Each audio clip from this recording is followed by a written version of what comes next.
Welcome to the Honest to Goodness podcast, where we give you our honest opinions on good entertainment. I'm your host, Kerri. And again, Morgan is not able to make it for this episode, but I'm joined by my very sweet friend, Nicole from the Swing My Heart podcast. Nicole, hey, thanks for hopping on. Thanks for having me again. I love how you have like the backdrop for everything you the Zoom backdrop for every TV show and stuff that you do. That is so cute. Thank you. I wish I could do backdrops. Mine always like go funky if I try to do a backdrop. But anyway, so for this episode, we're going to be recapping episode 4 from season 9 of When Calls the Heart. So we're trying to play a little bit of catch up here. But in this particular episode, it starts off with May asking Rosemary when the next edition of the newspaper will be out. And Rosemary tells her they're still only publishing twice a week, but they're working to get up there, up there with the Herald, only better. Yeah. I feel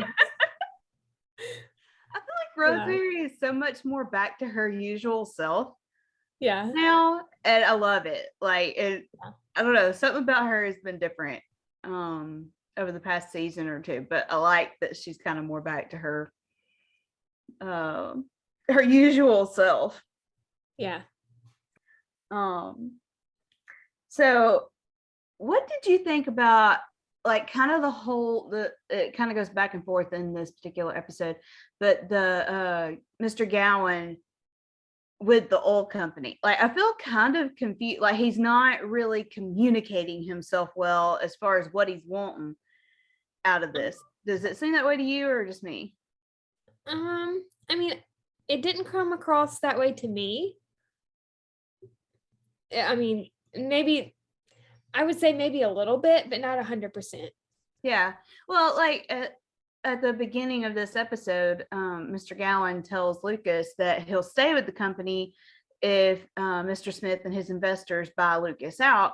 But then later in the episode, when he finds out that Fiona closed the oil deal, he's like chewing her out and was like, "You weren't supposed to do that. I was trying to stall so he wouldn't buy it," and blah blah blah. And it's like, okay, well, you never just came right out and said, here's why I don't trust this guy. Here's my concern. Like he never just sat down and talked about, okay, we need to keep an eye on this guy because this, and this. Yeah. Like that. Yeah. Go ahead. I do like how Henry read Elizabeth's book. I thought that was really nice. Yeah. I like it when he was like, well, if she based that character on me, then I fall way short. Yeah. And Lucas is like, oh, you should know Elizabeth thinks very highly of you. A lot of people in this town think very highly of you. I love the fact that Henry has become more of a loved character. I feel like there's still kind of just that there'll always be an edge between him and Bill. I don't think that's ever gonna go away. But I did like when Bill approached Gowan later in the episode and was just kind of asking him about something like not in a suspicious of him way, but almost in a, hey, have you noticed this, type way. Yeah. So I did like that.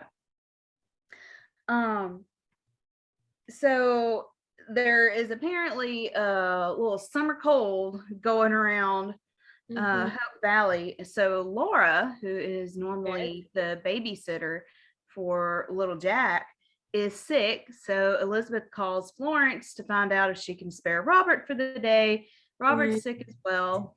So Elizabeth is in need of a babysitter so she can go teach school. And Florence tells Ned, she's like, Elizabeth needs help. I thought about volunteering. And Ned's like, with Robert out, one of us is going to need to be available for the pharmacy too. Like we can't both of y'all be gone. So Lucas decides he is going to volunteer to babysit little Jack. Yes. Am I the only one that thought it was cute that when he first shows up, she's like, do you have anybody in mind? He's like, me. And she like just ignores the statement. He's like, me. Like, a little high pitch, like, hello, no, over here. You're not the only one. I loved it too. Oh, word. And then when Elizabeth tells him no ice cream because it's getting to be all that little Jack wants to like, no ice cream? Yeah. And then when Elizabeth leaves, little Jack's like, ice cream? He's like, little pictures do have big ears. Oh, man. Little Jack is a mess.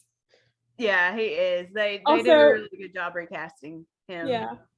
Also, going back to the scene when Elizabeth calls Florence at the mercantile, I love how she's in Lee and Rosemary's house and he picks up something, I guess, of Lee and Rosemary's, of course. Yeah. And Elizabeth is like, no, Jack, don't touch that. Yeah. And then Florence was like, okay, what's going on over there? Oh, man. It almost makes me wonder if that was actually scripted or if that was just something going on and they left it in there. Like, I don't know. That she just stayed in character. Like, although it just seems like something that could have been completely unscripted. Yeah. Would have been cute if that was unscripted. Yeah. How cute is it that Lucas and little Jack always call each other buddy? Yes. Like that is really cute. I will say this is one thing I wish we would have seen last season. Yeah, I wish we would have seen this more like slowly develop rather than it just kind of going from Lucas hardly ever being around little Jack to all of a sudden they're best buddies. Like, when did that happen? And they've been gone for a month. Like, I don't know. It just kind of seems a little out of kilter, I guess. But then again, it is TV land, so Yeah. Oh, man. And I mean, there are a lot of things that we don't see on screen. So yeah. It's just something I wish we could have seen on screen. I would have loved to have watched. I wanted to see Lucas learn to be a good father figure. Like, I mean, he does seem to be naturally good with kids in a way, but it's like he didn't have that normal family relationship in his family. So it's just kind of like, okay, how is he all of a sudden just this great dad per se, without any experience? I don't know. It just kind of seems a tad off kilter for me. But now when May visits Nathan in the jail, what does she say when she walks in the door? Ollie, Ollie, oxen free. What is that? I don't know. I mean, I don't even. I'm gonna see if I can look it up. I'm like, I thought that's what she said, but I was like, what does that even mean anyway? Like, I know it's got to be something like just a playground thing, like, but I love when she says that, and he's like, I don't think that's how jail works. Okay, here it is. I found it. Ollie Ollie Oxen Free is a catchphrase or truce term used in children's games such as hide and seek, capture the flag, and kick the can to indicate that players who are hiding can come out into the open without losing the game, that the position of the sides in a game has changed, as in which side is on the field or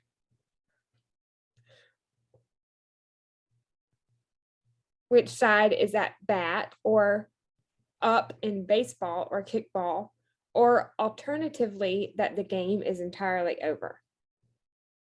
So it almost sounds like in this particular case, it would almost be a truce. Yeah. Or a truce.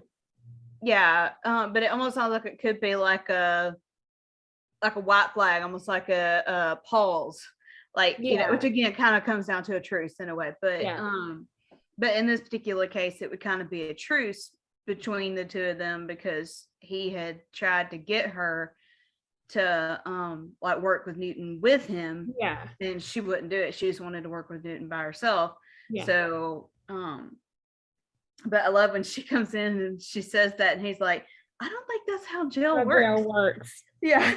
And she said, I've never seen the inside of a jail before. It's kind of depressing. And he said, that's how jail works. And then Nate says, makes you think twice about doing something to wind up here. And then Nathan's like, so then why are you here? Yeah, you can just kind of see the look on his face like, okay. When she says that, because of course we know, that he's going to end up having to arrest her a few episodes later because of something. And I haven't watched those episodes yet, so I don't know what yet. But anyway. I try to get caught up, y'all, I swear.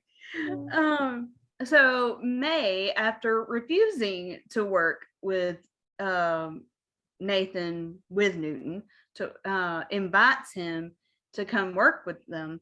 And he's like, the other day you wanted to work with him by yourself. What changed? Yeah. And she basically says, I've realized I could hit two birds with one stone, kind of work with you and work with Newton to restore that trust between the two of them.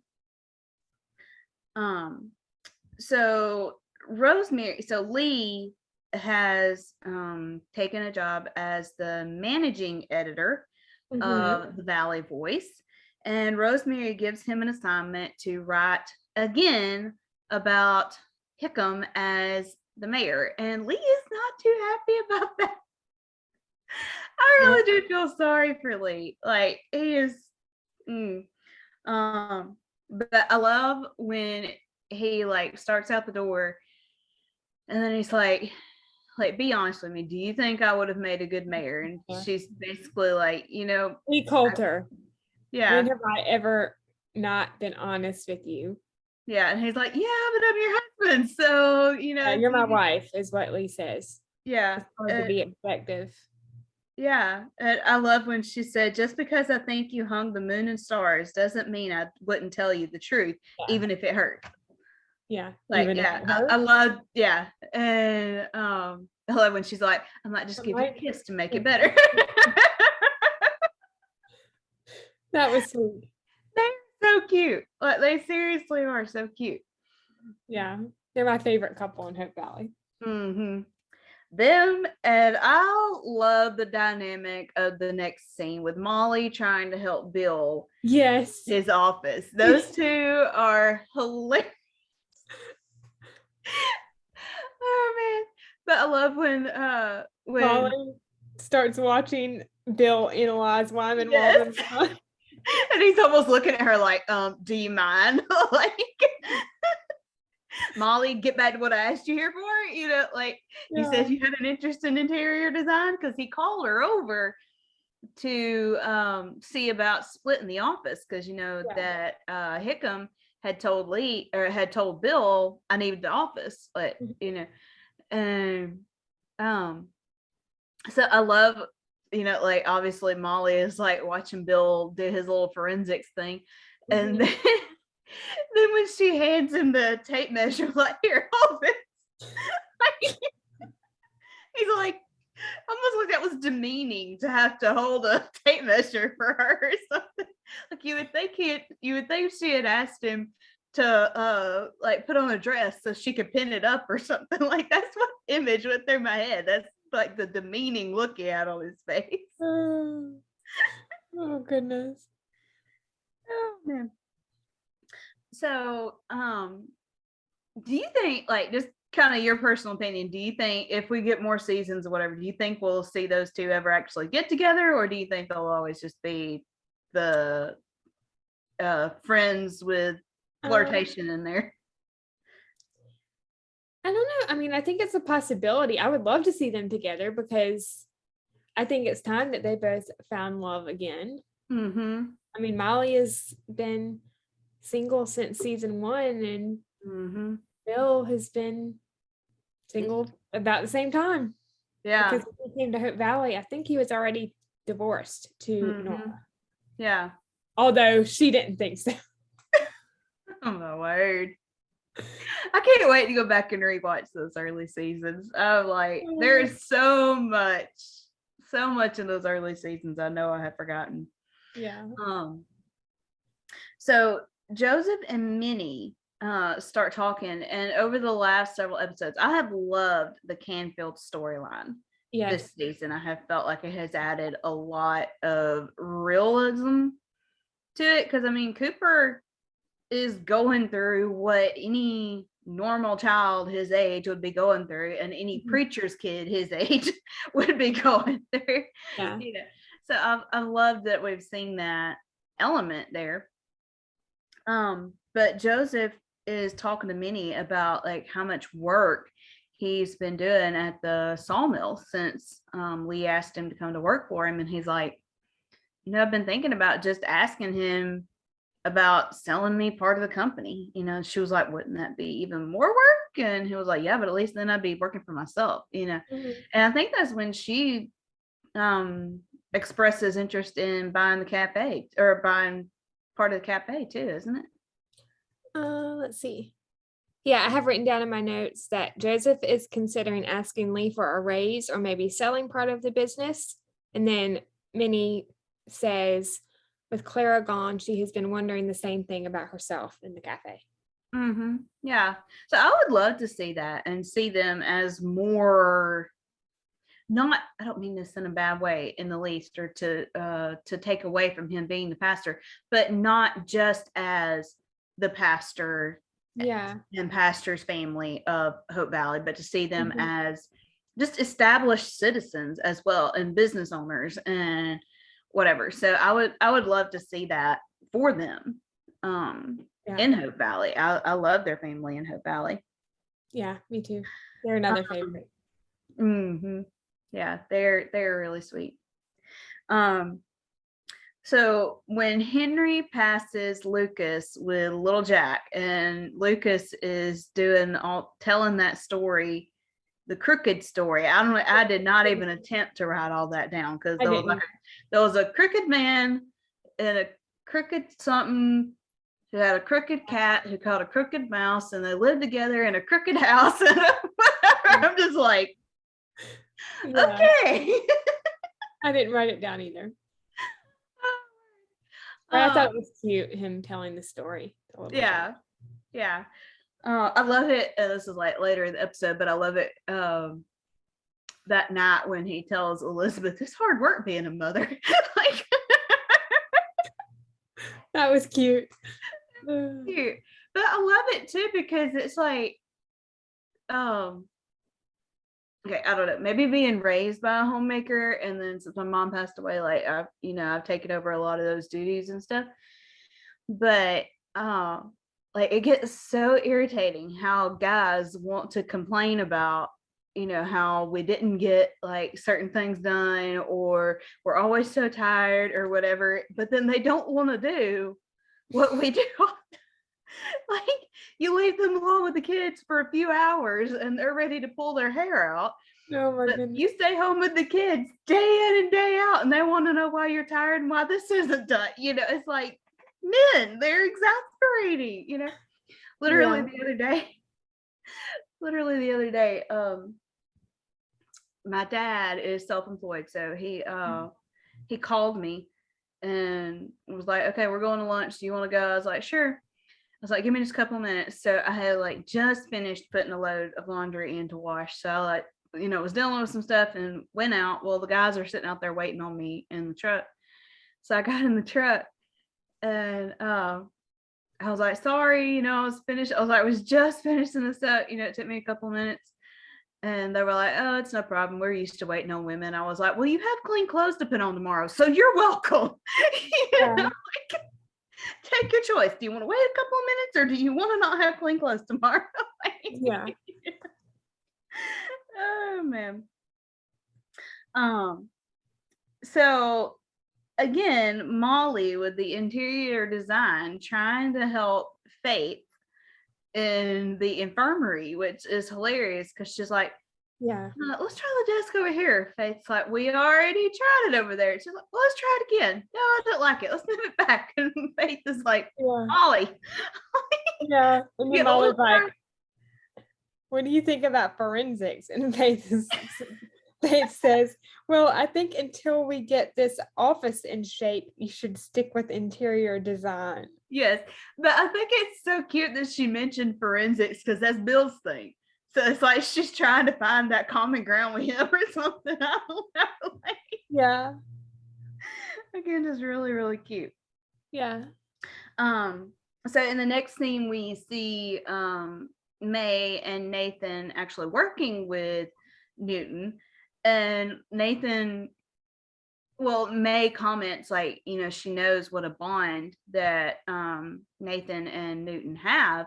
Mm-hmm. And Nathan kind of expresses, when we had this accident and I thought I wasn't going to have this bond with him anymore, just kind of how hard that was on him. Because we've seen, especially in season 8, what a bond those two have. I mean, Newton literally saved Nathan's life, so just those two do have a really strong bond. Yeah. What about the kids outside the school? Yeah. Let's see, who was it? I think it was Cooper. He was like, Mrs. Thornton, is that Mr. Richard over there with little Jack? Mm-hmm. And then one of them says something else. Wasn't it Emily that asked, are y'all gonna get married? Like, I think it might have been Emily that was the first to voice it. Opal asked about Laura, like, why is Laura watching little Jack? And then, Elizabeth says that she's sick. And then I think that's when Emily says, are you getting married? And Opal's like, when? And then Emily's like, are you? Yeah. Yeah, then she's like, why don't we all go inside? I want to talk. Never thought she would be glad to see Mr. Landis walk up. Also, we mentioned this on our recap on our podcast, but Emily also was the one that asked in season 2, are you and Constable Thornton going to get married? Yes.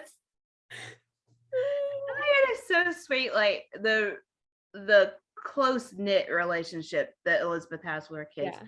And I'm really enjoying seeing that again these last couple of episodes, because I feel like over the past few seasons the show has just lost a lot of its heart where that is concerned. Like it's become so much about the triangle and stuff that I feel like we've lost a lot of the heart of Elizabeth fighting for her kids and whatever else. So I've loved that we've started seeing that element back in it again, and the whole thing is not about Elizabeth's relationship.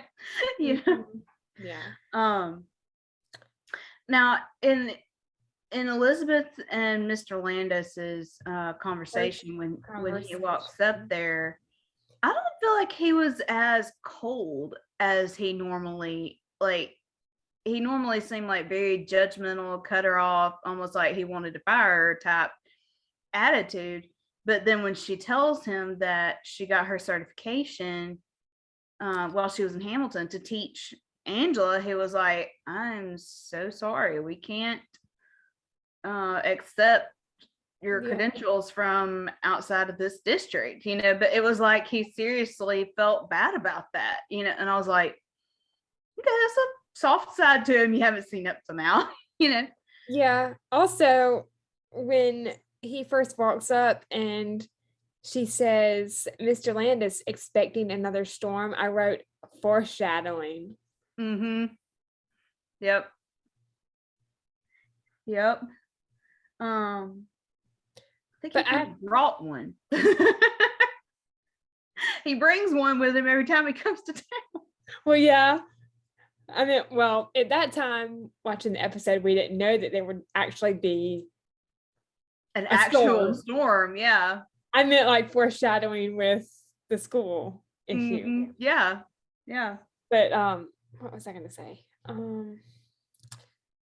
find it interesting that he said that they couldn't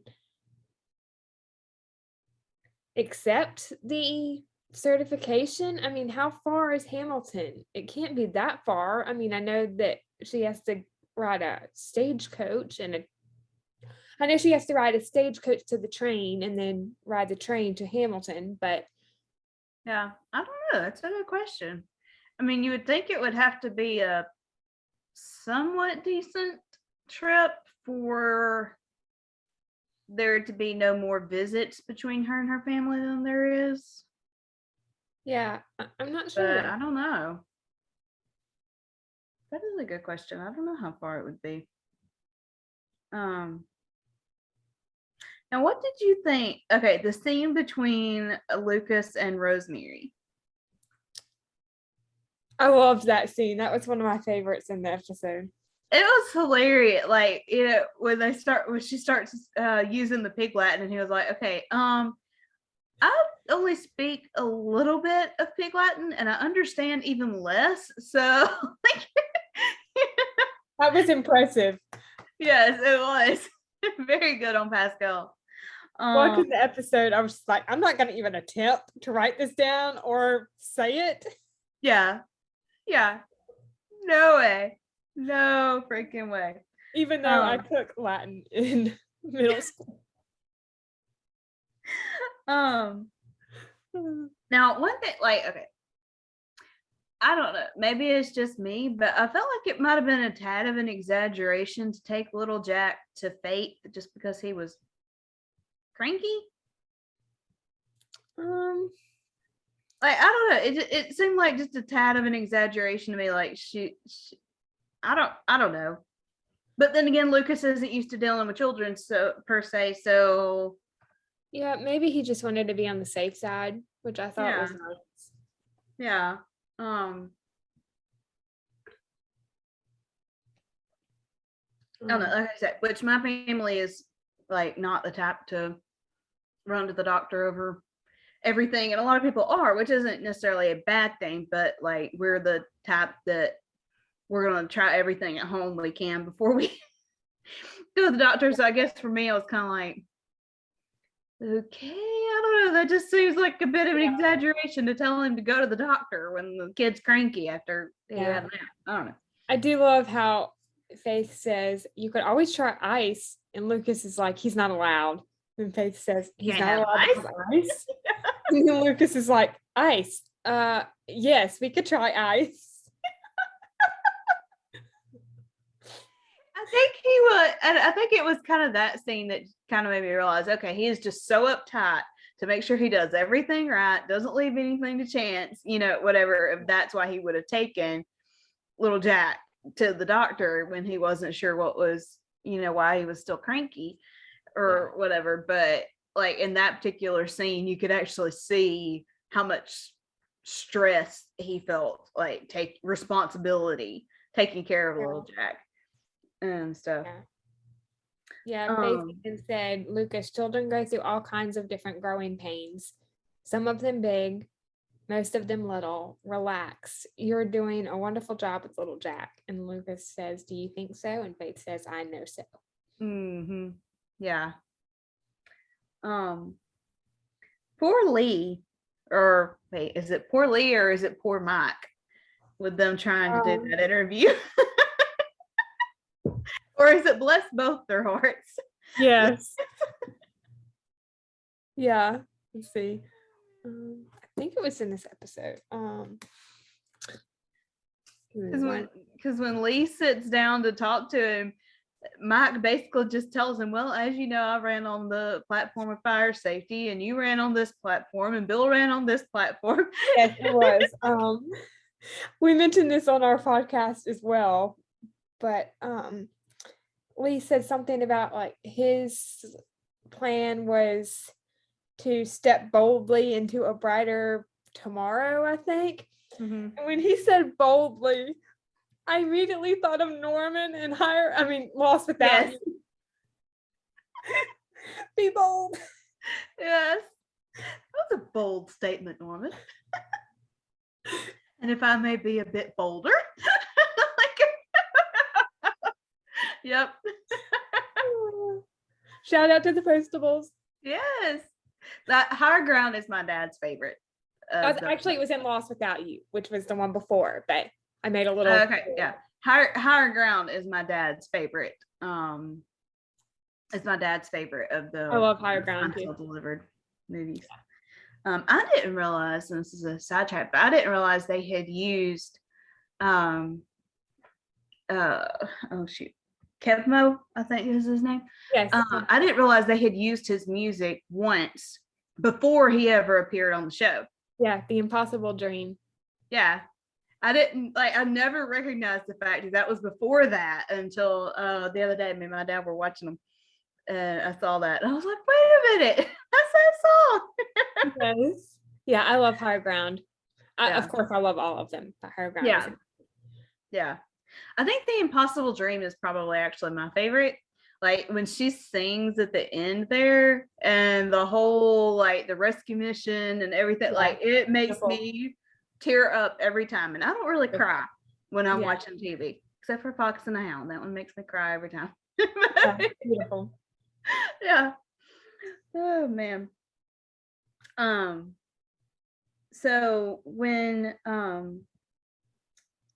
Cooper, like Mr. Landis is in the school, and Cooper's pencil breaks, and he walks up to Elizabeth and tells her that his pencil broke, so she gives him another one, and he's like, I don't like him. And she's like, who? And he was like, him. She's like, Mr. Landis? He's like, yeah. And she's like, well, we can talk about that later, but for right now, why don't you get back to your desk, you know? But kind of skip it. Like I'm trying to like connect stories, but there's scenes in between them. So I'm like either gonna break up a story or break up the scenes. And I don't want to take this many notes. But Elizabeth and Mr. Landis end up in an argument. Actually, kind of fairly heated argument. You don't usually see Elizabeth get that mad. And she ends up. Yeah, go ahead. Down. Well, at first he says, when they first walk out, that there's nothing he can do about her accreditation. Mm-hmm. And then they do start talking over each other, but I'm just going to read the lines one right after the other. Elizabeth says, why are you being so unreasonable? Mr. Landis says, please don't take this personally. Believe me, I'm not being punitive. Then I think this is the point when they start talking over each other. And Elizabeth says, you have no jurisdiction here, and yet you behave as though you do. Mr. Landis says, well, that won't be the case when the influx of new students and workers begin to arrive to build the foundry. And then Elizabeth says, I understand that things are going to change, which is why I'm trying to work with you. But Mr. Landis, until there are more students, this is still my school under my authority. Please leave. Mm-hmm. I have to say, I kind of like that she stood up to him. Yes. I mean, he's always been a bit of a pain. Yeah. And I mean, he does. He basically treats this as if it's already his school when it's not even, when technically he's kind of breaking the law because it's not under his jurisdiction, No. So, I mean, she had every right to stand up to him the way that she did. His hat. Yes, when he goes in to get his stuff, and his hat was glued to the table. Funny, not And funny. yeah. And when he starts lecturing the class, and again, Elizabeth is like, this is, as you said, these are my students. Be assured, I will handle this matter. Yes. She's almost like, get scary out. teacher face. She's pulling out the scary teacher face. Yes. Like Jack did in was it season 3? Season 2. Season 2, because of the dog Rip interrupting. Yes. He was like, I do not have a scary teacher face. Oh man, I love that scene too, because like Elizabeth is trying so hard to get Rip to accept her, and when she's like, why don't you let him stay with me for a couple of days, and then she starts out the door, is like, come on, and he looks at Jack, and Jack's like, go on. Like just kind of mouths at him like, go. Like, I'm not gonna make this obvious, so I'm telling him to go with you, but go. Oh. I miss Jack. It was so awesome. I just love that scene. He's like, go on. Yeah. Go on. And the mud on Elizabeth's skirt. Oh man. So Wyman Walden, kind of in the middle of all this, Wyman Walden, who I guess in season 8 had scammed Jesse and Claire. Yeah. So he is like back in town causing problems, and well, he's not really causing problems at this point. They're just kind of expecting him to, more or less.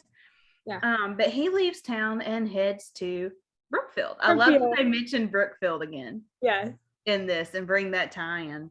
Rosemary has a confidential source there. Yes. Her and her confidential sources. That was a hilarious moment. One in Vincent Hills, one in Brookfield, 2 in Union City and Jameson. All good newspaper men and women have their confidential sources. She's so official. Yeah. It's almost like, well, I want a confidential source.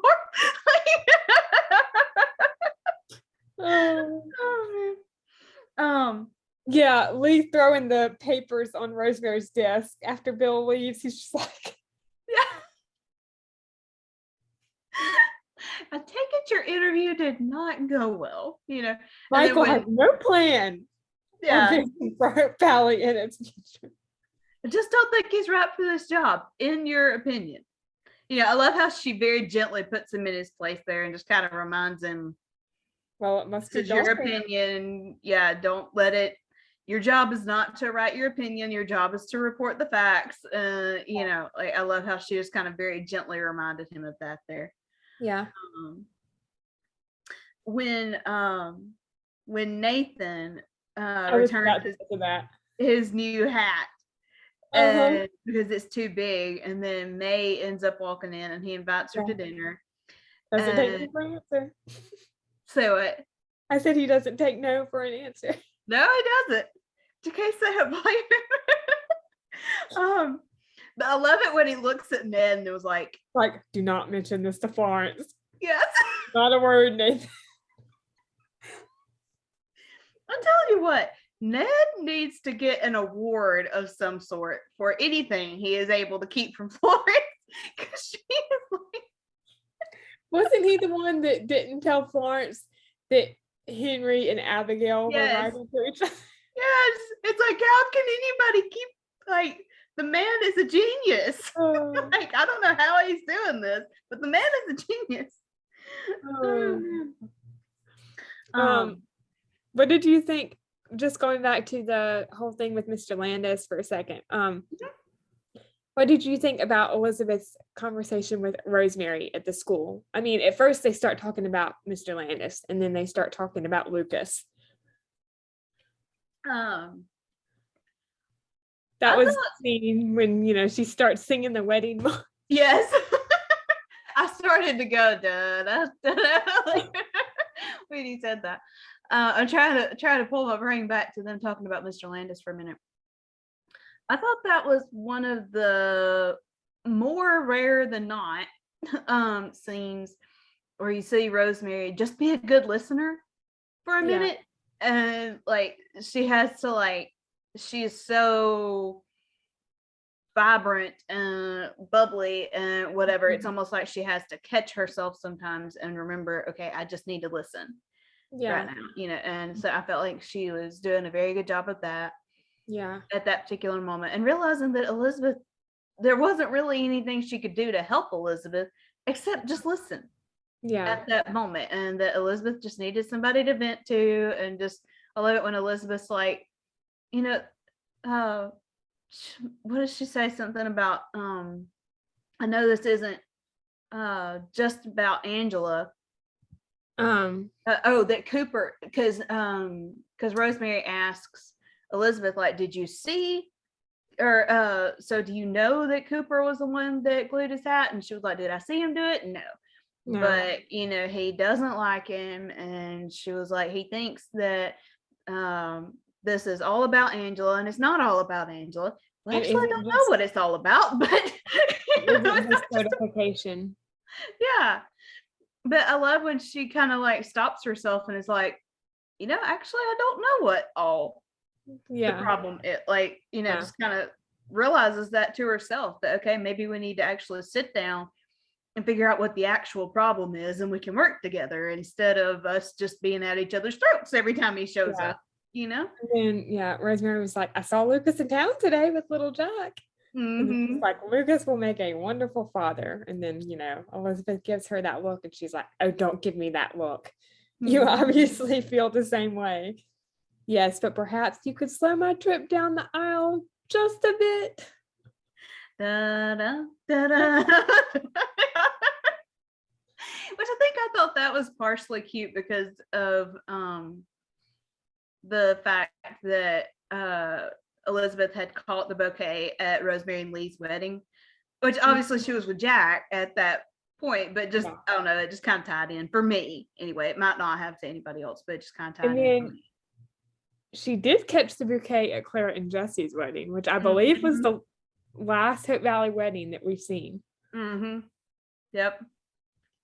I still hope, I mean, this is like random, I don't really know what in that made me think of this particular, but I still hope Julie gets to come back at some point. Yes. Like I miss Julie. She is awesome. Yeah, we need Julie back. Yes, we do. Imagine her getting, like, imagine if they don't put Nathan with May, imagine her and Nathan. Please no.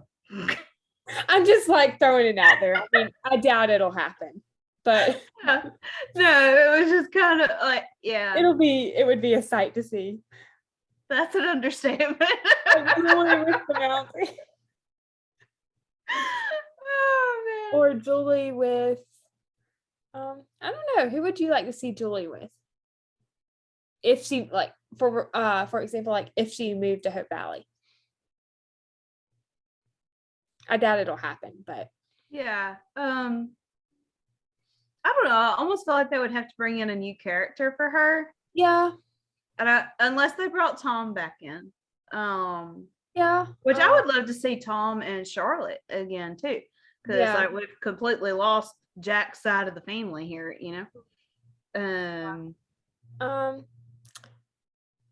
Okay, here's a question.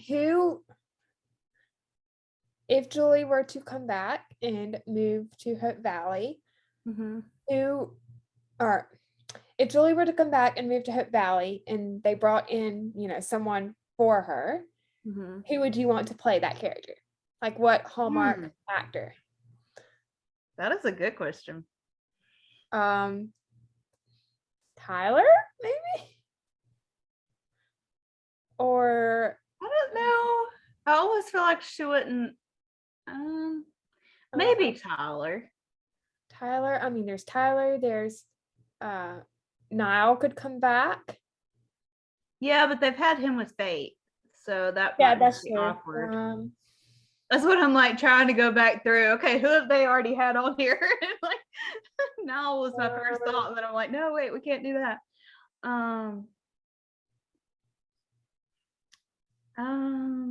Christopher, I can't think of his last name right this second. Possibly played with Jill Wagner in the Christopher Palaha. yeah, I never can remember his last name. Yeah. That would be Maybe cool. him. That is a really good question. I don't know. I've never thought of that. There's so many great Hallmark. I know. Even like Ryan Pavey. Ryan, yeah, there's so many great Hallmark actors. Trevor Trevor Donovan would be good. I could Yeah. see them. I could see those two paired up. Yeah. I think I could probably see those two paired up more Or- than Or just for comical purposes, they could bring Andrew back as a new and improved Billy Hamilton. Oh boy. That would be comedy. And that would be Julie too. I mean, that would be Julie to get into that. Like, a changed man. Yeah. Yeah. I mean, it's possible. It is possible. But yeah, I think I could see pairing her up with Trevor Donovan, like just kind of like picturing actors and actresses together in my head. I think I could see that. Trevor would be good. Yeah. Trevor's a great actor. Yeah, he is. What is the one movie? I never can remember the name of it. I'm wanting to say it's Ashley Williams in the movie where she like chains herself to the tree. So I never can remember the name of that movie, and I really like the movie. Is Trevor in that one? Yeah, because he's the guy that's supposed to be cutting down the tree, and then I think he ends up like building her a platform up in the tree to stay in and whatever. I'm gonna look it up. I cannot remember the name of that movie. I really liked it, but I can't remember the name of it. It's on the tip of my tongue. I feel like I know what you're talking about.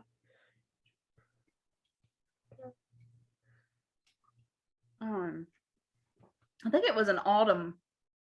Let's see. It was a fall movie.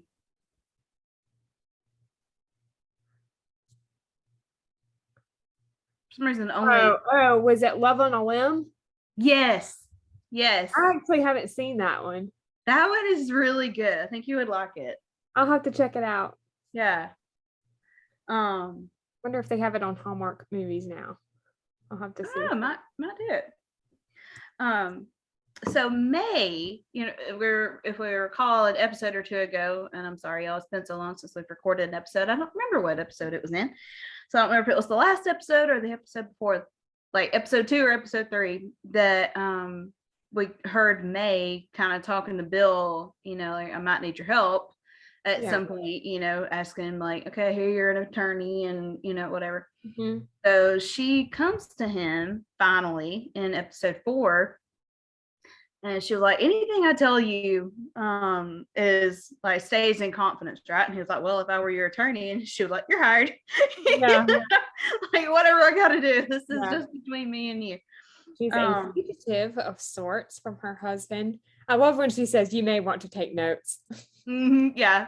He's like, your husband? And she's like, well, he's not. This is confusing. You might want to take notes. Like, yeah. Like, okay, technically, so that's one reason. I will have to say that particular storyline is one reason I have not watched episode 7 yet, and I'm gonna wait until episode 8 comes out to watch both of them, because I want to get to see that storyline, the whole thing right there come about, instead of like waiting on one or the other. But yeah, I'm curious to see that moving forward.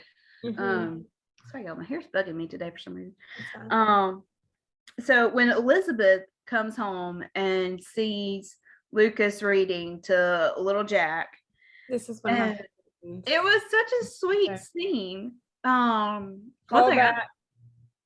So what? I said, name that callback when she's watching little Jack. I mean, when she's watching when she was staying with the kids in the cabin in season 2, and Jack was watching her.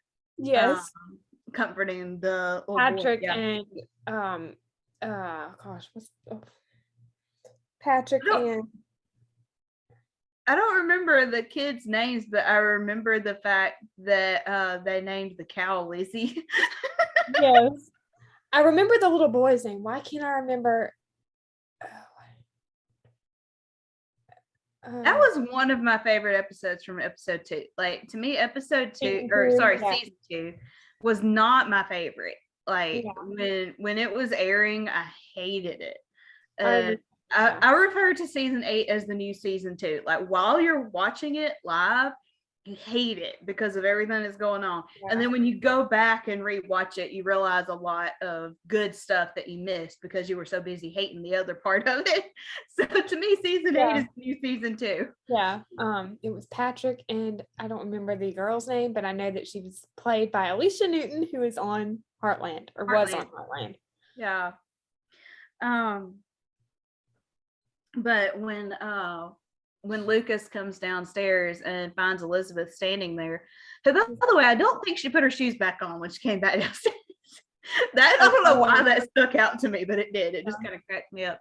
But like, he was like, how long were you listening? You know, she was like, long enough to realize I felt for more than I realized. And then when he offered to go get dinner for them from the saloon, I was thinking, okay, now they say the way to a man's heart is through his stomach. I can guarantee you that is a pretty good way to a woman's heart too, is to, I'll go get us dinner. You don't have to cook. You've been working hard all day. Like, you don't have. Yeah. But am I the only one that wondered what little Jack ate? Like, if they are just now, like Elizabeth is just now getting home from school and little Jack's going to bed for the night. Maybe he was just taking a nap. Maybe. I don't know. But I mean, if he's going to get them dinner, like, you would think. Yeah, I don't know. I don't either. That the timing of that just seemed a little odd. I mean, usually kids around that age probably go to bed around that time. Yeah. I'm not sure. I mean, it's fully daylight outside, but I don't know. I'm not a mother, so I don't know. I have no idea. Also, did you notice how the drawing that Jack gave Elizabeth was still hanging up? I did not notice that. No. Good eye. Thanks. I mean, that's something that I would imagine she would always keep, you know, but I like that they would still feature that. Yeah. Yeah, I just wrote in my notes, excuse me while I go cry. Yeah. A puddle of tears. You made this? Yeah. That nobody better dare deny that they rewatched that scene a gazillion times from season 1. I should have. I mean, it's been a while since I've watched it, but I mean, it's been a while, but yeah, when it first happened, nobody better try to deny they didn't rewatch that scene. Oh man.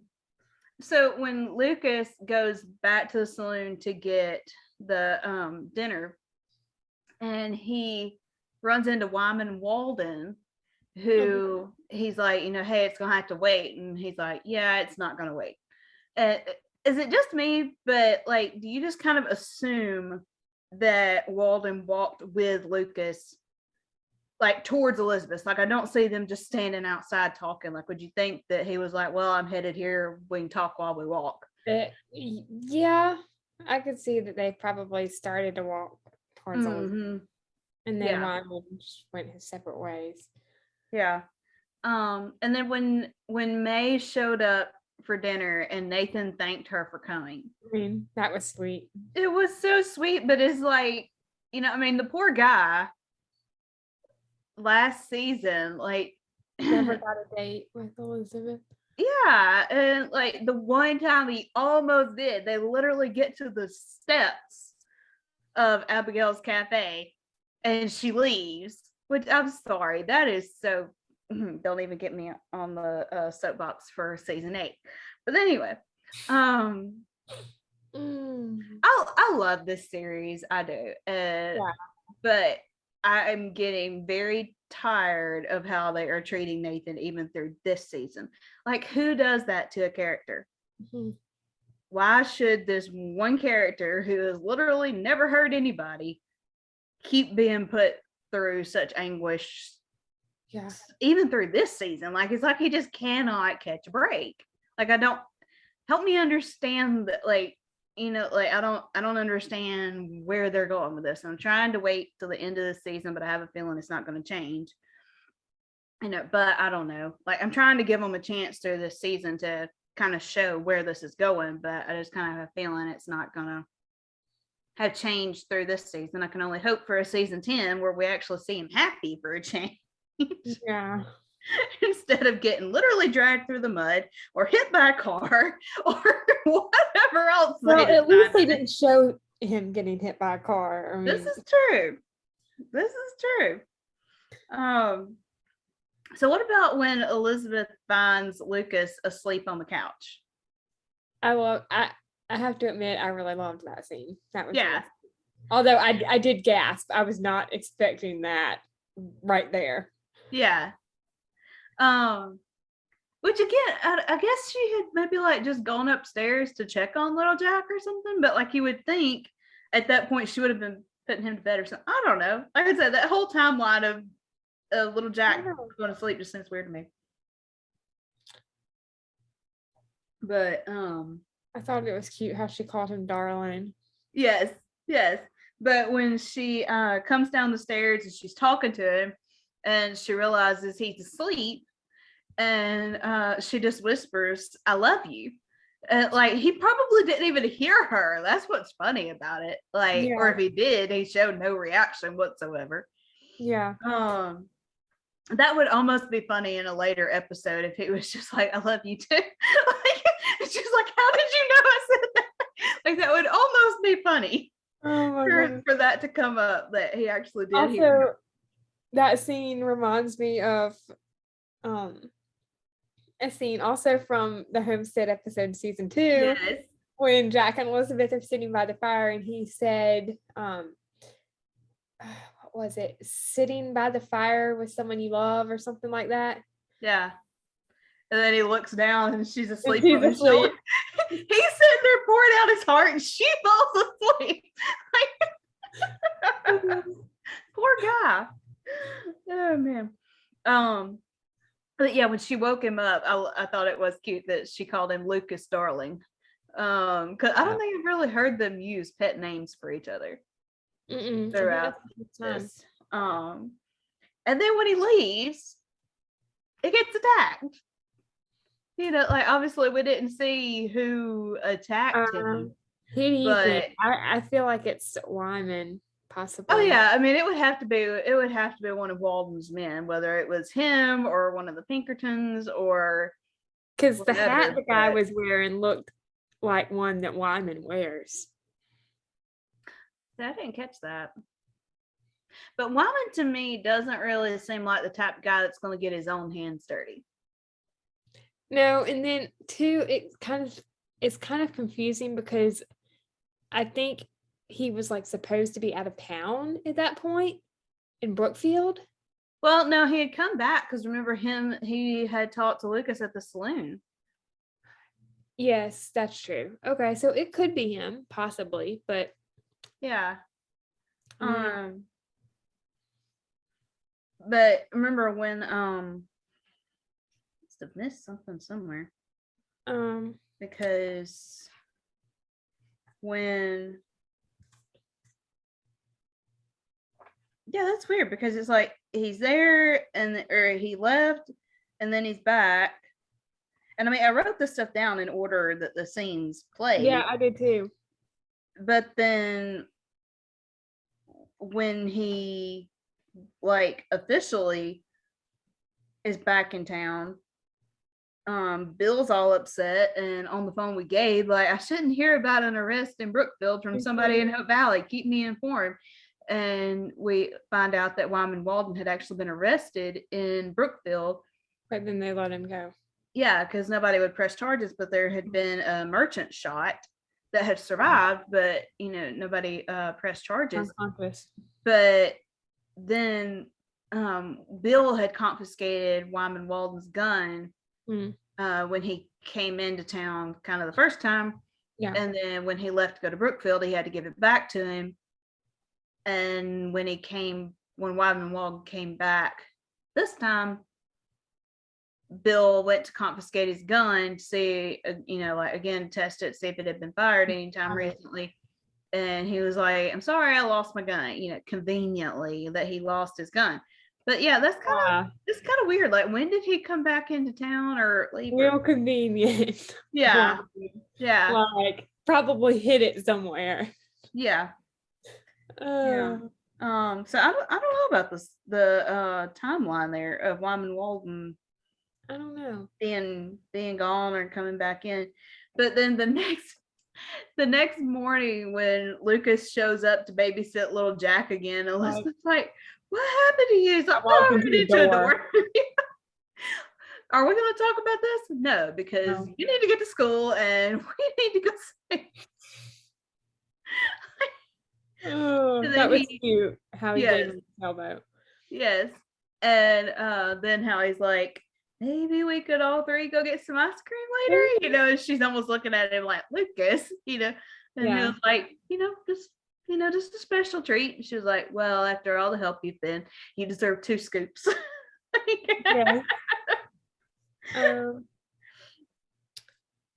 Let's see. One of the next scenes I have written down is Elizabeth's conversation with Joseph, Minnie, and Cooper after school. When Cooper says, I'm not sorry. And then I think there was another line after that. I don't have it written down. And then Cooper says, Mr. Landis does nothing but make trouble for everyone, especially you and Angela. And Elizabeth says, Mr. Landis and I will do our best to solve our problems, but that isn't going to happen until we respect one another. And Cooper says, I'd still do it over again. And then Joseph or Minnie say something. And then Cooper says, you'll never understand. I love Joseph's line. Yes, I have those written down too. Yeah. I'll never stop trying to, and I'll always be here if you want to explain. Yeah. Because it's like, I want to understand where you're coming from. Like, help me understand where you're coming from. I don't want to just tell you you're wrong. Yeah. Like, help me understand what you're thinking and feeling so I can help you come to the right conclusion, not just have to just punish you all the time, So I really love those lines too. Also, the cowbell is still on her desk. Yes. And then when Cooper ran back and hugged her and apologized if he caused more trouble for her. It was like he wasn't sorry for what he did to Mr. Landis's hat, but at the same time, in his mind, he was trying to protect her, like stand up for her and not make more trouble for her. Yeah, that was really sweet. That kind of made me cry. That part. I know. Of course, we already mentioned Wyman Walden being arrested in Brookfield. And the scene when they come back into town, now that was interesting. It was. Yeah. Lucas wants Henry to watch little Jack until he gets back, of course. They're outside. I think it was the Mercantile. And Spurlock says, do we have a problem? And then Nathan says, Spurlock, the only problem is that you still don't realize that there's a problem. Lucas says, gentlemen, if you intend on sending me some kind of message to try and intimidate me, I'm fine with that. But I'm warning you both not to go anywhere near Miss Thornton and her son. I wrote, again, what was that look between Spurlock and Wyman? Weird. Creepy. Yeah, I loved when Nathan is like, Lucas, is everything all right? Like just kind of calling out. Everything's aces, Constable. Yeah, everything's aces, Constable. I was like, okay. I don't know why that expression just kind of stuck out to me the way he said that. That look was so creepy. I want to know what. Like, I'd want to move. The fact it's like you just planted a seed of thought in their head. Like, you just invited trouble by telling them not to. I do love how he was protective, but still he probably shouldn't have said that, or like trying to be protective. Yeah. the fact that Spurlock is related in some way to season 1 Spurlock makes me think that there's something gonna happen in a later episode. And I'll mention another thought when we get to that scene. Another scene. There's one with the ice cream. Yeah. Elizabeth's look when she gets home and Lucas and little Jack aren't there, and she finds the note on the table to meet them in town for ice cream. Then the phone starts ringing, and she's like, hello? I just looking around her room, looking around the house, like, and then she sees the phone sitting there, and she answers the phone. And she's like, Florence, I have a phone in my house. She's like, yeah, Lucas had it installed. Yeah. Oh gosh. So when Elizabeth gets to town, and she was like, Lucas, there is a phone in my house, and he was like, yeah, I had it installed. And I love it. Was kind of hilarious that he never actually really argued with her over that. Yeah. And she's like, you're being awfully agreeable. And he's like, this is the way I argue. And she's like, oh, are we arguing? He's like, that's up to you. Oh man. But the fact that she actually called him out on doing something without asking her. Yeah. That was something that bugged me so bad when he sent her manuscript off without asking her. He has this tendency to do certain things without asking permission, and he means well by it, but you don't just overstep boundaries like that with people, which is one thing I did like about the scene in the infirmary when he took little Jack in and Faith told him she could write a prescription, and he was like, I would want to check with Elizabeth first. Like I was very impressed with him on that, because he does have a tendency to just mean well and not ask. So I was proud of him in that scene. My thought when they going back to the scene with Wyman and Spurlock and Lucas, and how I feel like there's possibly trouble coming for Elizabeth and little Jack. When Lucas mentions it good in case of an emergency. Foreshadowing. I didn't even think of that. Wow. Yeah, I didn't even think about that. But yeah, very good point. Yeah. Also, when Elizabeth is talking about the ice cream and she says, this is very delicious. Isn't this ice cream so good? And little Jack's like, so good. Yeah. That kid is so cute. Yes. Oh man. How cute is it that Bill's look when Mike tells him that he found an office right next to Bill's and they're going to be neighbors. I love that too. Also, when Mike comes in and Bill is reading another letter from Clara, and he says, like, the letter mentions that the goat or their goat doesn't like Jesse, and when Jesse had his back turned, Mags charged him and ripped the steam out of his pants. Oh, I can envision that in my head. Yeah. Yep. I miss Jesse and Clara. They were like, I was really disappointed with what they did with their storyline this past season, because like when their first seasons together, they were like my favorite couple in Hope Valley, and then they just kind of like dwindled their storyline down to not much of anything. So and then when Joseph catches the man who hit Nathan, Cooper was so proud. Like, that was so cute how proud Cooper was. Yeah. Let's see, what was it he said? I think I have it written down. No, I don't. I'm trying to remember what he said.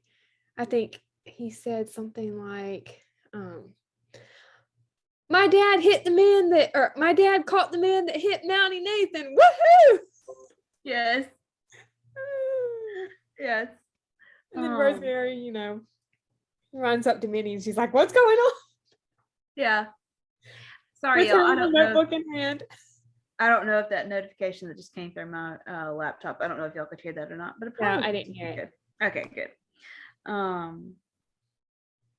But yeah, it was so cute. Yeah. Sorry. Also, I think we mentioned this in our podcast episode, but I know it's not him because it was already mentioned that Rachel and Christopher are getting married. But did the guy look like Christopher to you? Similar. Yeah. Like Pretty about similar. the same height and same clothes. I know that Christopher wore a hat like the guy was wearing. Yeah. Maybe. Yeah, it definitely wasn't him. I mean, they would have been making a bigger deal out of it if it had been, but no. Maybe they just used the same costume, possibly. Yeah, that's true. Okay, now I was a little bit confused on this when Ned and Florence suggested the word puzzle, what was it called? Interconnected word puzzle. For the newspaper. Did they supposedly actually come up with that, or was that something they had seen in another paper and were suggesting it for the Valley Voice? Because Ned supposedly invented the Band-Aid. Like, where did that come from?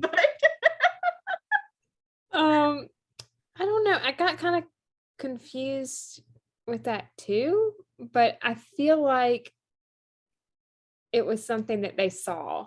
That was kind of the vibe I got from it too, but I was just going to make sure I didn't read that wrong. Like, I was going to make sure that was what you thought too, but we could be wrong. I'm not sure. I mean, they didn't really explain it in depth.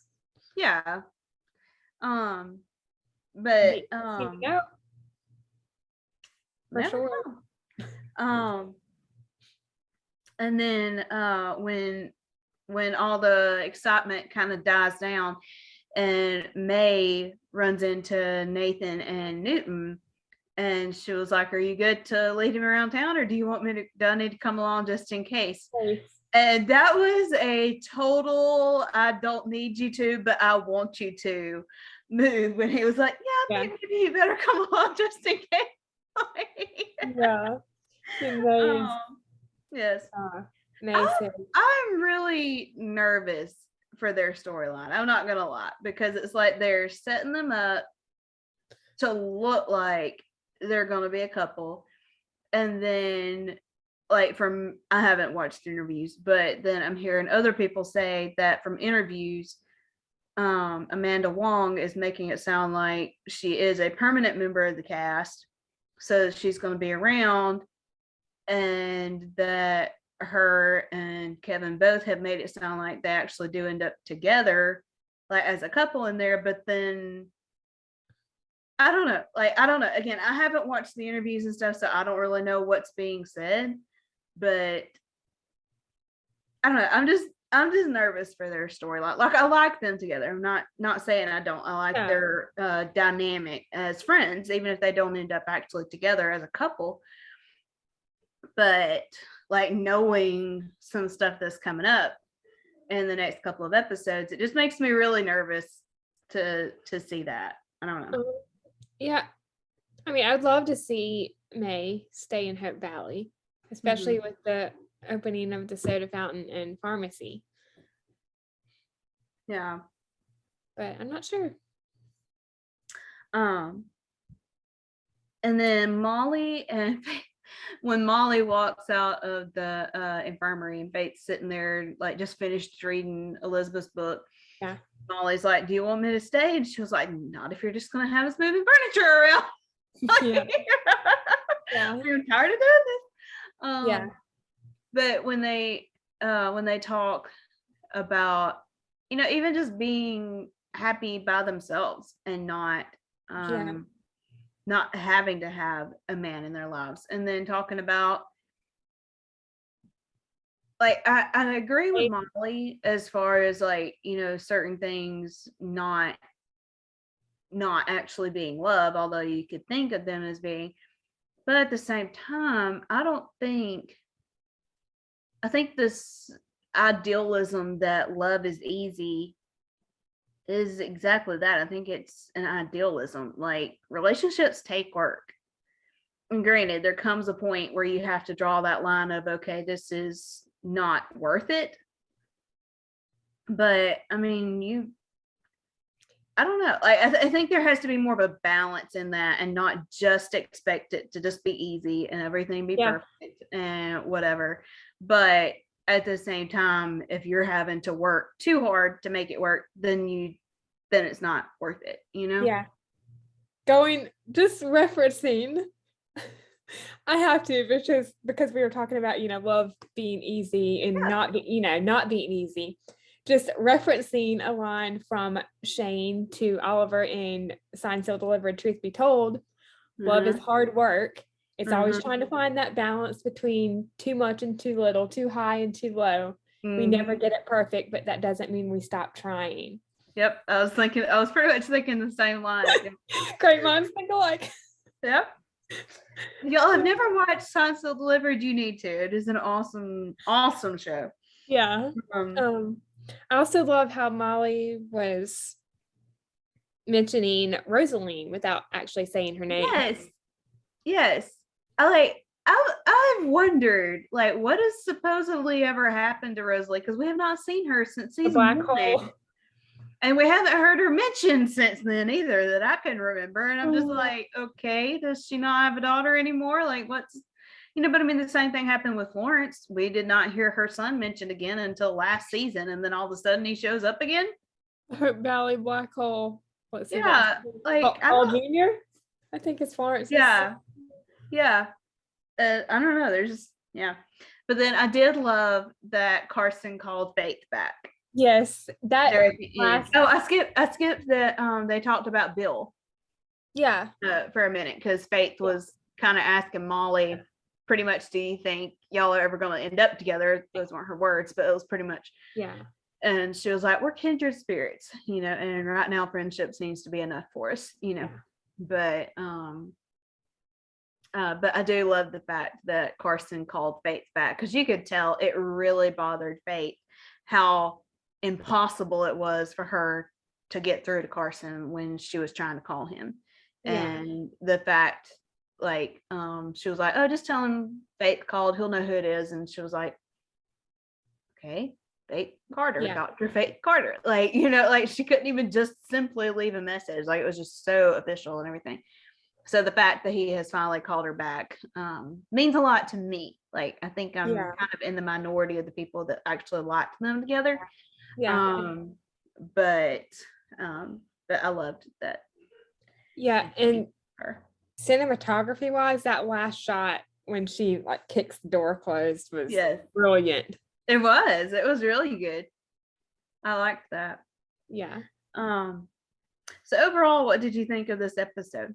I would give it, let's see, I can't remember what I put on the little scorecard thing that all the Hardys post, but I think I gave it a 4 out of 5 hearts, if I remember correctly. So basically like 4 out of 5 stars.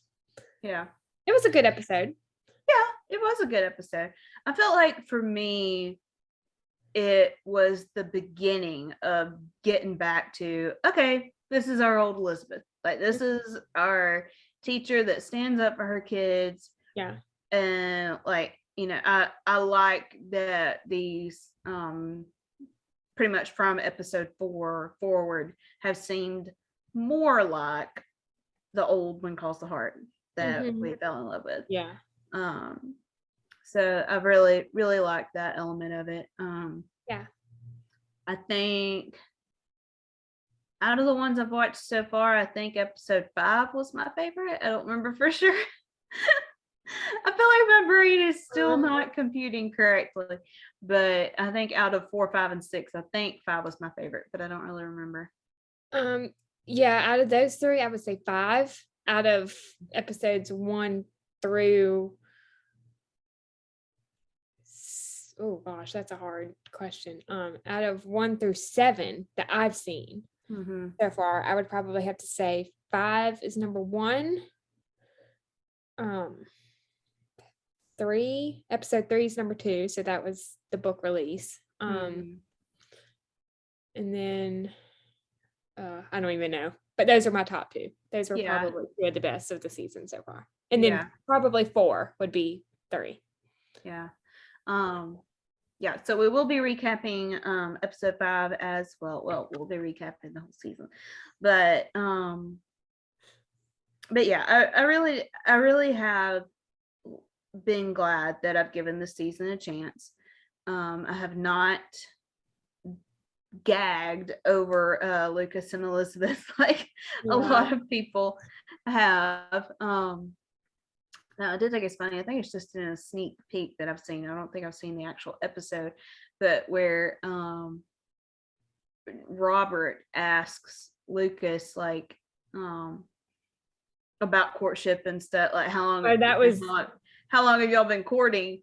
And he was like, well, we've known each other about 3 years, but I guess, I would say we've just now started courting. And I was thinking, okay, so apparently your definition of courting is you've already been dating for a year and now y'all just get to kiss whenever you want to.